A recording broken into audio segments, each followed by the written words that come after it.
Hi everyone, today we shall discuss about the Euclidean distance and cosine distance relationship. Let's consider two vectors x1 and x2, and in this figure we can visualize the Euclidean distance and cosine similarity between those two vectors. Cosine similarity is nothing but the angle between the cosine of the angle between the two vectors, and cosine similarity can be computed using this formula. Cosine distance, it is a kind of dissimilarity measurement between the vectors in the vector space. It is similar to cosine similarity and it can be computed with this formula. Now let's move on further. Here we can see that Euclidean distance is also known as L2 norm, which can be written as follows. Now if let's say v is equals to x2 minus x1, and now let's expand this using the distributive property of the matrices. Now if we observe the middle two terms here, x2 transpose x1 and x1 transpose x2, it is nothing but the dot product between the x2 and x1 vectors, which will result in the same scalar value.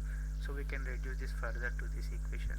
Now if we observe the first and the last terms, which is x2 transpose x2 and x1 transpose x2, which is nothing but the dot product between the vector x2 with itself and the dot product of vector x1 with itself. Now using the transpose trick of this vector, which we have seen here earlier, we can further reduce this equation to this. Now we know that cosine similarity formula is this one. Now we can substitute the numerator part. Using this numerator part, we can substitute x2 transpose x1 in this equation, and again using the cosine similarity and cosine distance formula, we arrive at this equation, which is the relationship between the Euclidean distance square with the cosine similarity. Now if we substitute cosine distance for the cosine similarity, we arrive at this final equation, which is a clear mathematical relationship between the Euclidean distance and the cosine distance. Now let's say if the vectors are all are unit vectors, which makes this equation further reduced to this term, because the magnitude of the x1 and x2 vectors is going to be 1. Now let's consider another case where the cosine similarity is going to be 0, and how the Euclidean distance is going to affect in that case. When we say cosine similarity is equal to 0, if you visualize the vectors, they are going to look like this.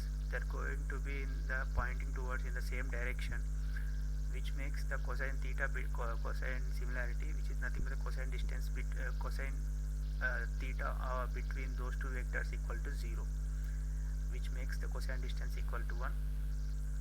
Now if we substitute cosine similarity equal to 0 in the equation which we got in the previous slide, we get that the L2 norm of the vector square is equals to L2 norm of the x2 and L2 norm square of x1. This clearly indicates that the squared Euclidean distance between the vectors x1 and x2 is determined by the sum of the squares of their L2 norms, and it's not influenced by the cosine similarity between them.